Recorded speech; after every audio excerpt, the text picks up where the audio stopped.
Bienvenue dans l'essentiel de l'actu, mesdames et messieurs. Pour la première fois, nous recevons pour vous sur ce plateau deux invités pour décrypter l'actualité politique togolaise. La crise au sein de la coalition des 14 partis de l'opposition, les élections locales seront au menu de cette discussion. Alors, je vous présente mes deux invités. À ma droite, nous avons M. Rodrigue Ayego. Il est le directeur de rédaction du journal Le Panorama. Il est également le représentant ou bien le correspondant direct de la radio Canal K qui est depuis la Suisse. Rodrigue, bonjour. Bonjour Roger, bonjour à toute l'équipe de l'émission, bonjour à tous les téléspectateurs.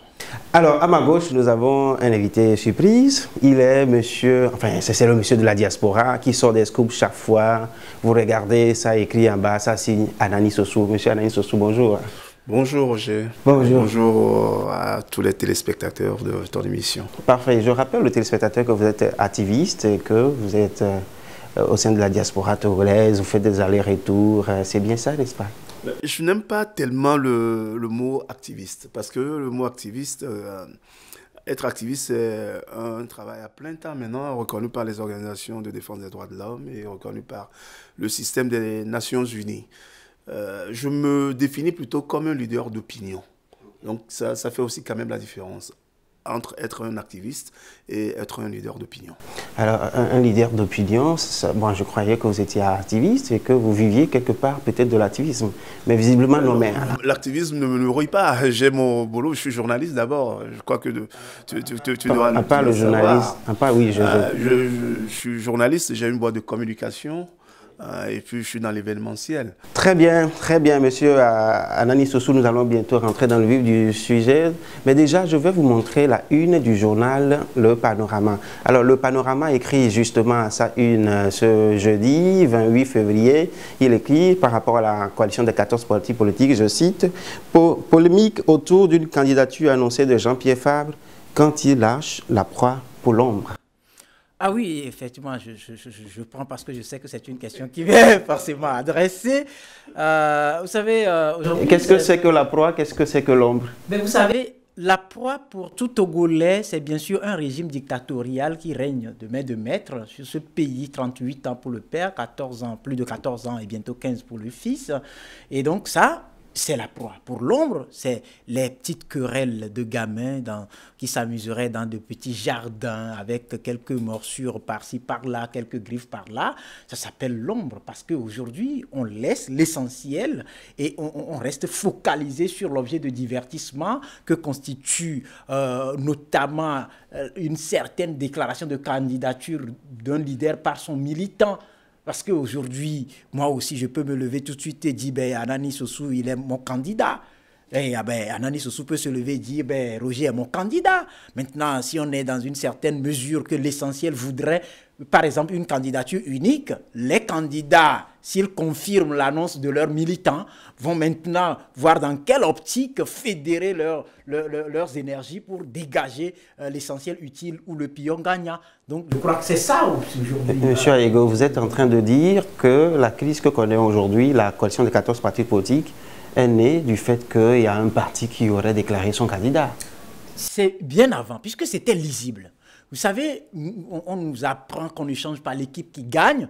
Malheureusement, au Togo, on ne veut pas changer l'équipe qui perd. C'est-à-dire, même si on estime qu'à un moment donné, il y a eu victoire quelque part, du moment où on n'a pas réussi, par exemple, à défendre cette victoire, on peut quelque part comprendre qu'il y a, par exemple, un petit péché quelque part qu'il faut corriger. Maintenant, vous savez, je l'ai dit hier sur une chaîne, que quand on est parti politique, le devoir appelle à la conquête du pouvoir. C'est l'objectif principal. Donc, tout parti polique, le leader ou bien le choix des militants de tout parti politique peut consister en cette personne qui va défendre les flambeaux et donc au cours des joutes ou des rendez-vous électoraux. Donc aujourd'hui, c'est un peu comme au Togo, c'est devenu un luxe parce que je reviens fraîchement de la Côte d'Ivoire où j'ai eu le temps de sillonner un peu, de rencontrer un peu les leaders des partis politiques. Vous savez qu'actuellement, il y a une plateforme qui est en tractation, en gestation en Côte d'Ivoire, mais au même moment, vous prenez quelqu'un comme Pascal Affi-N'Guessan, mais il est pressenti candidat, parce que au sein du FPI, même divisé, les gens pensent qu'il doit être candidat. Vous prenez Henri Konabedié, il est un probable candidat pour son parti. Vous prenez Guillaume Soro, qui d'ailleurs est en campagne à l'intérieur du pays, et vous prenez Alassane Ouattara qui n'a jamais, et qui n'a vous d'ailleurs pas prenez dit tout ce encore beau monde dans une plateforme contre la proie, c'est-à-dire Alassane Ouattara. Donc quand vous transportez ce schéma, vous l'installez au Togo, vous comprenez qu'aujourd'hui, les petites querelles de couloir, c'est lâcher la proie pour l'homme. Ça, c'est votre vérité à vous. Monsieur Anani Sossou, vous qui avez l'habitude de nous sortir des scoops, avez-vous eu des informations différentes de ce que Rodrigue a? Que se passe-t-il exactement au sein de la coalition des 14 partis politiques? Moi, je me demande toujours un truc. Est-ce que l'opposition togolaise a pour ambition de prendre le pouvoir? Je ne le pense pas. Parce qu'au regard de 29 ans presque de lutte pour l'alternance, les querelles de chapelle, comme dit mon cher Rodrigue, ont toujours pris le dessus sur l'essentiel. C'est pour ça que je me dis à un moment donné que l'opposition togolaise n'a pas pour ambition de prendre le pouvoir. Non. Parce que quand on veut prendre le pouvoir, dans un pays comme le Togo, où une dictature implacable a sévi pendant 38 ans, et qu'à la suite de cette dictature de 38 ans, une monarchie s'est installée depuis 14 ans, disons-le, il faut alors savoir aller à l'essentiel et éviter les querelles de chapelle. Vous voyez que déjà à partir de 1994, où nous avions eu dans ce pays la plus belle occasion de provoquer l'alternance entre le quart d'un côté, l'UTD de l'autre, nous avons eu cette belle chance-là de provoquer l'alternance, mais à cause des égos démesurés des uns et des autres, à cause des querelles de chapelle, justement, comme dit Rodrigue, on a laissé cette chance-là, inouïe, pour renforcer plutôt le pouvoir des Adéma. Vous le savez bien. Donc, quand on est dans ce schéma et qu'on arrive en 2010, où l'UFC et l'ANC, des frères siamois, des sœurs siamoises, moi je les appelle toujours comme ça parce que le méthode de fonctionnement de l'ANC n'est pas différent de... les méthodes de fonctionnement de l'ANC ne sont pas différentes des méthodes de fonctionnement de l'UFC, disons-le, c'est le copier-coller de l'UFC qui est revenu à l'ANC, sauf qu'on a donné une autre connotation de démocratie ou bien de vouloir conquérir le pouvoir, ce qui réellement n'est pas le cas. Si vous prenez ces méthodes en 2010 et que vous arrivez au 19 août 2017, où on avait eu une chance inespérée de voir toute une population au Togo se soulever, où on a eu la chance d'avoir plus d'1 million de personnes dans la rue. Oui, mais plus d'1 million de personnes, qu'en a-t-on fait? Ouais, c'est justement là où je voulais en venir. Donc, quand on a eu la chance d'avoir 1 million de personnes dans la rue et qu'on traîne ce million de personnes-là vers la plage pour débiter tout et n'importe quoi, au lieu d'aller à l'essentiel qui reste la conquête du pouvoir, et quand on arrive dans des micmacs pour dire qu'on allait empêcher les élections législatives du 20 décembre et que finalement, on ne les empêche pas, on les boycotte. Donc, et puis après, on parle du conclave qui est arrivé et que des partis sont sortis de ce conclave-là et on se retrouve dans un état lamentable. Il faut se dire que cette opposition-là n'a pas pour ambition de conquérir le pouvoir, mais plutôt faire le lit de la dictature, faire le lit du régime RPT unir qui est là. Parce que, comme dit Rodrigue tout à l'heure, quand on va à un meeting de sensibilisation, de mobilisation, de remobilisation, meeting au cours duquel un ex-député, qui n'est pas n'importe qui alors, ce n'est pas un militant de base, un ex-député, qui déclare que la candidature naturelle de l'ANC, c'est Jean-Pierre Fabre, ça veut dire que quelque part, on annonce déjà une candidature de l'ANC, alors qu'il y a des problèmes qui doivent être réglés, notamment comment faire réintégrer les 5 partis qui sont partis, comment les faire réintégrer au sein de la C14. Ce sont des problèmes qui n'ont pas été résolus. Et maintenant, tout le monde va déjà vers 2020. Qu'est-ce que vous allez faire en 2020 alors que les problèmes qui devraient être réglés n'ont pas été réglés? Qu'est-ce qu'on va faire en 2020? Ça veut dire quoi? On va accompagner encore le régime RPT, unir, à asseoir son pouvoir pour 5 ans. Rodrigue estime qu'en fait, le fait de déclarer ça, ce n'est pas un problème. Par contre, vous pensez le contraire. Mais tous les deux, je retiens quand même que vous êtes tous les deux intraitables avec la coalition des 14 partis politiques de l'opposition. Et je voudrais savoir, en fait, à partir du 19 août, en tout cas les lendemains du 19 août jusqu'aux élections du 20 décembre, qu'est-ce que vous avez de façon concrète à reprocher à cette opposition qui, rappelons-le, a été quelque part unie? En tout cas, ensemble, les 14 étaient ensemble jusqu'aux élections du 20 décembre où il y avait quelque part la sortie de MCD qui se profilait quand même à l'horizon, mais ils étaient ensemble.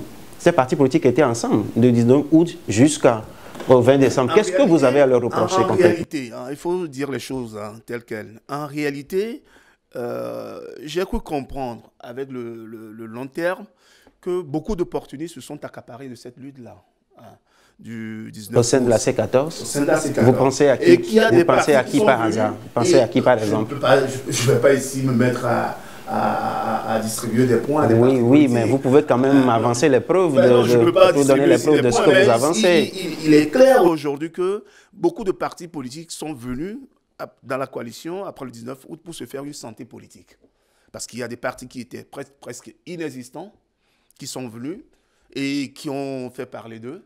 Il y a des opportunistes qui se sont accaparés de cette lutte-là et qui se sont déviés de l'objectif primordial qu'il faut rappeler ici.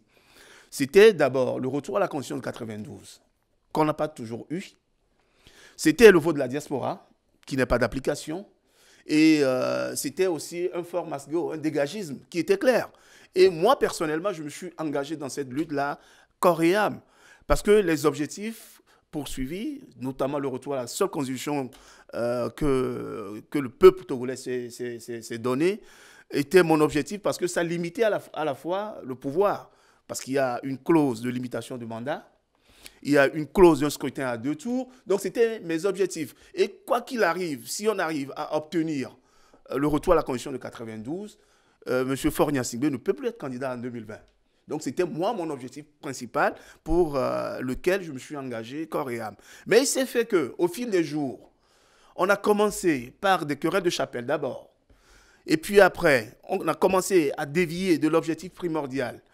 Et que lorsqu'on va à un dialogue où il n'était pas clairement défini que l'objectif, c'était le retour à la Constitution de 92, mais d'aller dans un dialogue où le pouvoir aussi va venir avec ses exigences. L'opposition aussi va aller avec ses exigences. Quand on va à ce dialogue-là, qui est dévié de l'objectif du retour à la Constitution de 92, on sent clairement que le peuple n'avait pas donné mandat pour autre chose en dehors du retour à la Constitution de 92. Donc là, déjà, c'est une trahison. Une trahison, disons-le. Vous pensez que le peuple est trahi? Bien sûr, le peuple est trahi, puisque... Est-ce que cet avis est partagé du côté de la diaspora togolaise? La diaspora, aujourd'hui, est complètement désemparée. Parce que, reconnaissons-le aussi, il y a des gens de la diaspora qui sont complètement en déphasage de la réalité du terrain. Il y a des gens qui sont aussi dans des utopies qui ne comprennent pas effectivement ce qui se passe sur le terrain. Il faut le dire. Aujourd'hui, la diaspora s'est mobilisée pour le retour de la Constitution de 92. Et quand vous voyez sur les banderoles, lors des manifestations, que ce soit dans la diaspora ou ici, c'était la C92 ou rien. Donc c'est une trahison de la part de nos leaders de l'opposition, des leaders de l'opposition qui, comme dit Rodrigue, ont laissé la proie pour l'ombre. Monsieur Rodrigue Arigo. Pour moi, fondamentalement, je ne parlerai pas de trahison parce que une chose, c'est d'avoir des ambitions et l'autre, c'est d'avoir les moyens de ces ambitions-là. Il faut avouer que le moyen ici, matériel qu'on a eu du 19 août jusqu'à ce que le mouvement ne commence par exemple par s'étioler, si je fais référence vous voulez parler de quels moyens? Vous voulez parler des armes que quelqu'un a demandé de prendre à un moment donné? Je veux parler de la population qu'on a constamment déversée. Allez. Vous comprenez quand vous prenez ce qui s'est passé par exemple en Égypte, en Tunisie, partout ailleurs, vous allez voir que ces populations-là n'ont pas comme réaction la poupe d'escampette, c'est-à-dire la course à la pointe des pieds lorsque ça crépite quelque part. Mais quand vous voyez dans notre schéma, c'est que le Togolais est résolu à une certaine... je ne parlerai pas de peur Mais Rodrigue, ces pays dont vous parlez ont été, enfin ces peuples-là dont vous parlez, dont vous faites l'éloge, ont été quelque part soutenus par une partie de l'armée. J'en viens. Dans ces pays. Pas dans un premier temps. C'est en cela, je dis, le Togo vit une situation complexe. Quand ça crépite tout de suite, vous ne voyez plus personne, y compris les leaders de partis politiques. C'est la course à la pointe des pieds, des voitures qu'on positionne pour chercher le leader, ainsi de suite et tout. Chacun se cherche. Monsieur Aego, vous avez l'habitude du terrain. Quand vous allez sur le terrain, quand ça tire, vous faites quoi? Ben, vous et moi le savons. Vous et moi. Qu'est-ce que nous savons? Nous restons. Moi, Rodrigue, je reste toujours dans la rue. Parce que j'ai obligation de résultat. Je dois dire aux gens ce qui arrive, ce qui se passe en ce moment précis-là. Et nous humons des gaz lacrymogènes, ces pourritures qu'on balance dans la masse. Il nous arrive également de prendre quelques coups. Mais je ne dirais pas que c'est prémédité parce que ceux qui servent ces coups ne demandent pas qui est qui. Nous sommes tous, ou nous avons tous, à un moment donné, été victimes de ça. Maintenant, ce que je dis, il ne suffisait pas simplement de déverser les gens pour dire que, ok, c'est un pouvoir. C'est vrai, ça va ébranler le pouvoir. Mais le pouvoir, vous allez comprendre, il y a eu un jeudi où nous étions justement à Décon, et ce jeudi-là, je fais partie de ceux qui disaient aux gens que, après que ce fut annoncé qu'on devrait y rester, que ceux-là, ils vont forcément réagir, mais ils vont attendre 22 heures. Voilà, ils vont attendre. Voilà, ils vont attendre 22 heures. Parce que dans la loi, il ne faut pas dépasser 22 heures pour une manifestation autorisée. Mais avant d'agir, ils vont chercher un élément déclencheur. Et du coup, nous étions ensemble quand je me suis détaché avec un autre confrère pour aller vérifier de l'autre côté ce qui se passait quand j'ai vu un groupe de jeunes venant d'une direction dont je préfère taire le truc, qui rapidement arrivent et leur réaction, c'était de commencer par ramasser des pierres et barrer la voie et commencer par provoquer. Et la réaction, elle a été drue avec des jets de gaz lacrymogène. Et j'ai dit, voilà l'élément déclencheur. C'est pour vous dire que tout se prépare également par l'adversaire parce qu'il a besoin de justifier certaines interventions. De l'autre côté, j'ai lu plusieurs fois qu'il fallait marcher sur la présidence, qu'il fallait faire ci, qu'il fallait faire ça. Je fais partie de ceux qui pensent qu'il faut manifester, il faut vraiment sortir le peuple, mais pas conduire le peuple à l'abattoir, parce que de 90 à nos jours, les martyrs, nous en comptons. Et si vous voyez d'ailleurs à la une du journal Panorama, vous allez voir qu'il y a polémique d'ailleurs autour du dernier des martyrs, le jeune Moufidiou qui a été assassiné. Si jusqu'aujourd'hui, il reste encore des noms dits autour de cet assassinat. Donc comprenez que c'est de lourds tributs que les populations togolaises mais Monsieur Aego, lui... Et je ne parlerai pas là. Vous êtes en train de vous conduire sur le terrain d'une responsabilité partagée. Oui, le peuple. Avec le peuple et puis les leaders politiques. Mais écoutez, quand vous dites à ce peuple, à Sigbalolo, nous émions, je ne sais pas si c'est comme ça se dit, en Kotokoli, bon, quand on va à Sigbalo devant les armes, on fait quoi? De par le monde, on ne peut pas se mettre devant un micro pour dire, je vous invite à prendre les armes. On ne peut pas dire à un peuple, je vous invite à prendre des machettes ou des gourdins. Donc vous pensez que ça doit se dire dans les coulisses? Non. Mais dire ça, c'est un peu, c'est déclarer une guerre, là où elle n'existe pas. Mais les pays dans lesquels il y a eu une chute par rapport à ce qu'on peut appeler dans ces pays soulèvements populaires, c'est face à des gouvernements ou des dirigeants responsables. Le dirigeant responsable, j'ai écouté la voix de mon peuple, je m'en vais. Dans tous les pays qui ont connu le changement après des manifestations du peuple. Et le dernier, c'était Blaise Compaoré. Oui, mais Blaise Compaoré n'a pas dit quand même qu'il a écouté la voix du peuple et qu'il s'en va. Il a été obligé. N'oublions pas une chose qui est capitale dans cette histoire. Au Burkina, par exemple, le RSP avait tiré, comme l'armée togolaise le fait aussi. Le RSP, le régiment de la garde présidentielle, avait tiré sur les populations. Mais la différence, c'est que les populations ont eu le courage d'affronter l'armée. Hein? Parce que les images sont toujours là. Hein? Les populations burkinabées ont eu le courage d'affronter l'armée. Et c'est parce qu'il y a eu une résistance du peuple vis-à-vis de l'armée qu'une partie de l'armée a fait scission avec Zida hein, pour arriver à dire à Blaise Compaoré que maintenant la récréation est terminée. Là, vous avez apporté l'autre élément que je voulais apporter. Donc c'est à partir de ça que Blaise Compaoré... Et le troisième élément... Il n'est pas parti de lui-même. Il a été obligé des événements. Obligé parce que le des pesanteurs sont arrivés pour renforcer la pression. Le même schéma se présente après au Togo, par exemple? Non, je n'y crois pas. L'autre pression, c'est également les séries de condamnations sur le plan international. Vous prenez par exemple une certaine France qui dit, une certaine CEDEAO qui parle, une certaine Union africaine, une certaine, les Nations Unies et autres. Et quand vous prenez le cas togolais depuis les années 90, c'est un peu un complot international contre un pauvre peuple qui a payé de très lourds tributs. Ça, c'est regrettable. Parce que quand vous voyez les récents faits avec la CEDEAO jusqu'à la dernière minute, qui peut croire que cette CEDEAO-là, nous en parlions? Mais c'est la trahison, la haute trahison. Et quand on fait la somme de tous ces éléments, on peut dire sans détour que le chemin risque d'être encore long. Mais Rodrigue, je partage ton point de vue, mais que la communauté internationale a toujours été un peu complaisante vis-à-vis du dossier togolais. Mais n'oublions pas aussi qu'il y a une part de responsabilité des différents leaders qui, à un moment donné, ont incarné cette lutte-là. Rappelle-toi un peu le 25 janvier 1993, Afro Jardin, au temps de Schaffer et de comment il s'appelle, l'ambassadeur, le ministre français et le ministre allemand qui étaient là. Nous avions eu une occasion énorme de renverser le régime Eyadema à l'époque. Si une certaine opposition conduite justement par Dem Kodjo, Agboibo et Jékris Olympio n'ont pas joué un rôle trouble. Et parce que n'oubliez pas que c'est le 25 janvier 1993 que l'Union européenne, la communauté internationale ont suspendu toute coopération avec le Togo.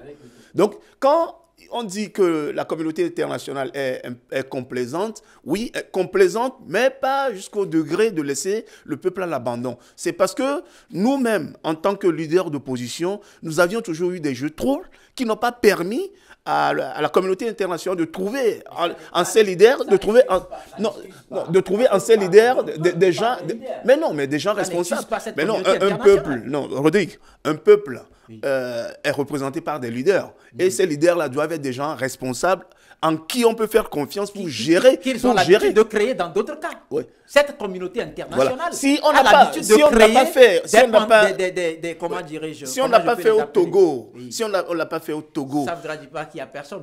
Innocent est là. Mais non, oui, mais non, je ne dis pas que je peux assurer, mais à l'époque, je n'avais pas cette responsabilité. Mais oui, mais il faut dire quand même que la communauté internationale, comme je le dis, est complaisante. Mais à un moment donné, il faut être face à des gens responsables, capables de tenir la dragée haute pour leur confier une gestion d'un État. Ce qui avait manqué en 93, par exemple, c'est un exemple que j'ai donné. J'ai parlé tout à l'heure de 94. Pourquoi le CAR et l'UT n'ont pas tué leurs égaux, leurs divergences, pour provoquer à travers, justement, l'Assemblée nationale, les réformes politiques qui sont là jusqu'à présent, contraires jusqu'à présent. Donc, oui, la communauté internationale joue un jeu trouble. La communauté internationale est complaisante, la CEDEAO également, mais il faut dire qu'à un moment donné, on n'a pas trouvé en face des gens responsables d'assumer des responsabilités et surtout la parole donnée. La parole donnée, elle est pour la communauté internationale, elle est sacrée. Donc, quand vous donnez la parole, il faut les respecter. Donc, les torts sont partagés, la communauté internationale, oui, mais il y a les responsabilités qu'on n'a pas su assumer aussi au niveau de l'opposition. Avant d'aborder les questions des élections locales, il a parlé des gens qui étaient rentrés dans la coalition de 14 partis politiques pour se faire une santé politique.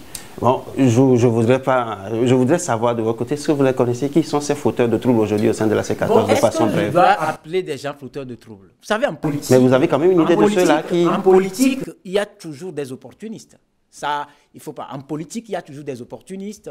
Quand je prends juste l'exemple du Burkina Faso, par exemple. Ce n'est pas un Roch-Marc Christian Kaboré qui pouvait être prédestiné pour devenir président. C'est des gens qui sont là, qui sont des liseurs d'opportunités. Quand ça se présente, ils viennent, ils frappent le coup et ça passe.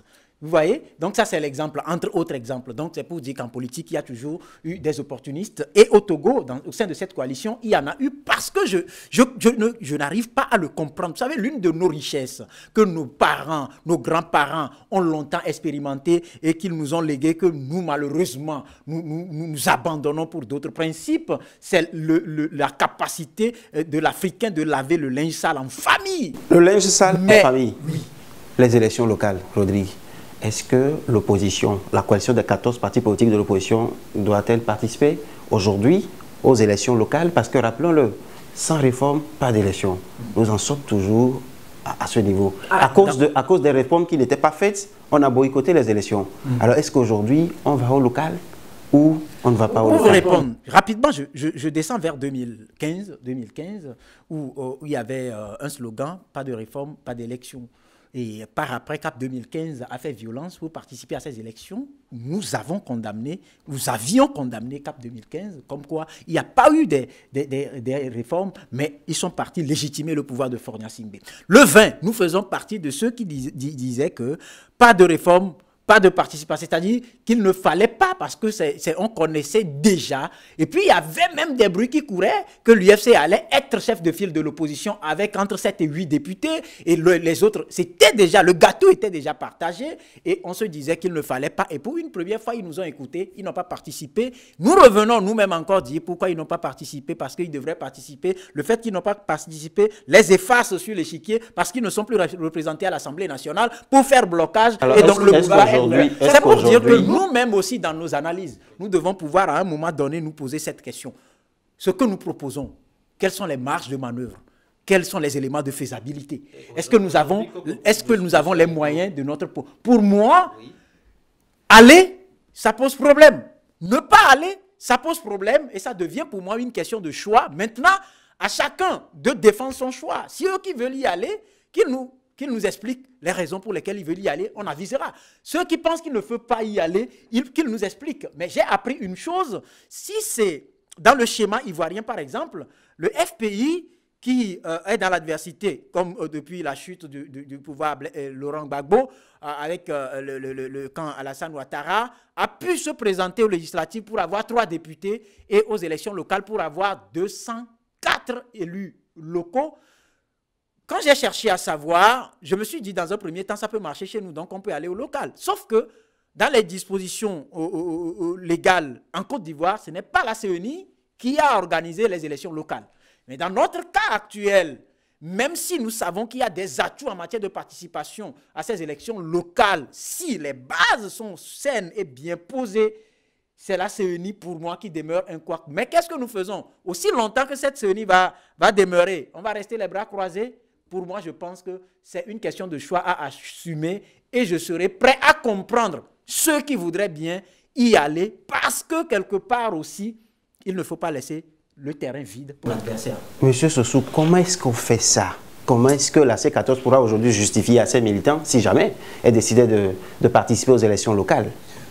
Parce que les mêmes raisons sont là. Je retourne un peu en arrière sur les législatives avant de tomber sur les locales. Un parti politique, l'objectif c'est quoi? C'est la conquête du pouvoir.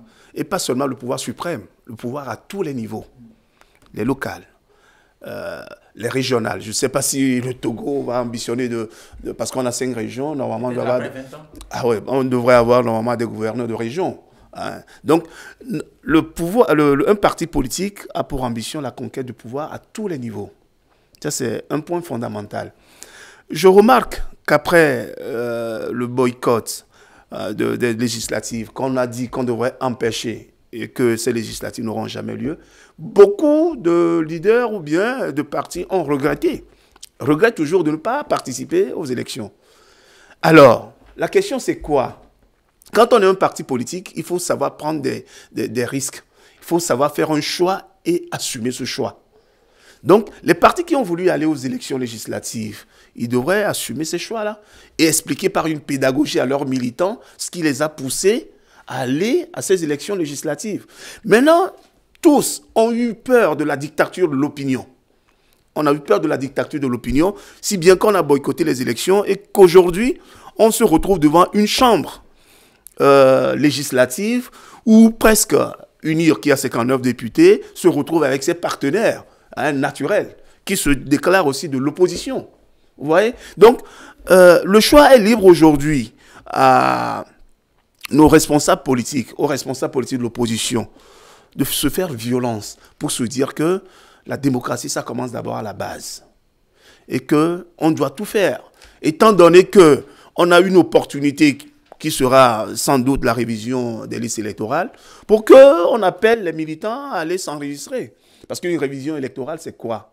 C'est qu'on va décider de dire, mais voilà, il y a des gens qui ne sont pas sur les listes électorales, peut-être qu'ils n'avaient pas 18 ans, maintenant ils ont 18 ans, ou bien ils ne sont plus sur les listes électorales parce que pour X ou Y, ou bien des personnes décédées qu'on retire des listes. C'est ça qu'on appelle une révision électorale. Maintenant que cette opportunité va se faire voir, moi j'appellerai nos leaders, nos responsables politiques à prendre leur courage à deux mains pour dire que la démocratie c'est d'abord à la base. Une fois qu'on va conquérir les pouvoirs locaux, on aura cette opportunité-là d'agir même. Si cette CENI est aux ordres aujourd'hui, on a cette opportunité d'avoir des représentants dans les conseils communaux et ces représentants-là vont surveiller les élections locales pour que la vérité des urnes soit sortie. Mais si d'aventure, on va toujours faire dans le dégagisme de fort, parce qu'au Togo, il faut le dire, l'opposition a toujours poursuivi le fauteuil présidentiel, en oubliant que c'est en prenant l'Assemblée nationale ou bien les élections locales qu'on peut aussi déjà commencer à déraciner à petits coups le pouvoir. Si d'aventure, il refuse de s'insérer encore dans ce schéma-là, je trouve que c'est un grand boulevard qui est laissé à Fort en 2020. D'ailleurs, je vais profiter de cette occasion pour féliciter le courage du secrétaire général de l'ADI, Wala, qui ouvertement a demandé à ses collègues de l'opposition de prendre le courage à deux mains pour que les élections locales soient une occasion pour l'opposition de prendre les pouvoirs locaux. Donc, pour moi, c'est clair aujourd'hui qu'en refusant d'aller au local, on fait le lit entre la dictature. Oui, heureusement que selon nos informations, au sortir de cette journée de réflexion, selon nos informations qui vont peut-être être confirmés dans les... Ils vont y aller. Maintenant, il reste les détails. Parce que vous savez, il faut toujours... L'homme, un homme... Ils vont y aller en liste commune ou bien en liste... vous savez, pour moi, on ne peut pas obliger les gens à être, vous-même l'avez dit tout à l'heure, des opportunistes qui ont d'autres ambitions autres que participer à des élections locales, par exemple. S'il faut forcer les gens à être dans une coalition nourri d'hypocrisie, je pense que ça ne vaut pas la peine. Si c'est 5 qui pensent qu'ils peuvent aller, ils n'ont qu'à y aller, le peuple avisera. Très bien, le peuple qui décidera. Très bien, le peuple avisera, le peuple décidera. Je ne vais pas vous demander votre mot de fin, mais je vais demander un nom de fin. Alors c'est quoi le nom de fin? Vous disiez tout à l'heure que l'opposition manque peut-être de la personne, l'homme de la situation, pour que l'alternance arrive. Lui, il parlait d'opportuniste. Pour 2020, juste un seul nom. Est-ce que vous avez idée de quelqu'un qui pourrait être l'homme de la situation pour 2020? Au sein du pouvoir ou bien au sein de l'opposition? Peu importe. 2020, il peut être l'homme de la situation. Parce que dire un nom, ça va être difficile. Il faut voir ce que le régime fait depuis les élections législatives de décembre. Ils sont en campagne de manière permanente. Quand vous voyez des gens qui vont sur le terrain pour remercier les militants, et quand vous voyez Saint-Péregrin, quand vous voyez Akountoum... Oui, mais M. Anani Sossou, à part ça, juste un seul nom. 2020, c'est plié. 2020, c'est plié chez moi. À moins, mais juste un seul nom pour finir. Un seul Roger, nom. À moins ce qui est vraiment un cataclysme. OK. Mais pour moi, vous savez, je vais répondre dans notre dialecte à nous pour vous dire Gamessou. Il y aura toujours quelqu'un. Gamessou. C'est tout. C'est tout. Vous n'avez pas idée de la personne. Gamessou. Merci. Alors, la personne s'appelle Gamessou. Merci à vous, chers téléspectateurs, de nous avoir accordé votre attention au cours de ce débat très riche. Merci encore une fois pour la fidélité sans cesse renouvelée et à la prochaine. Merci à vous, chers invités.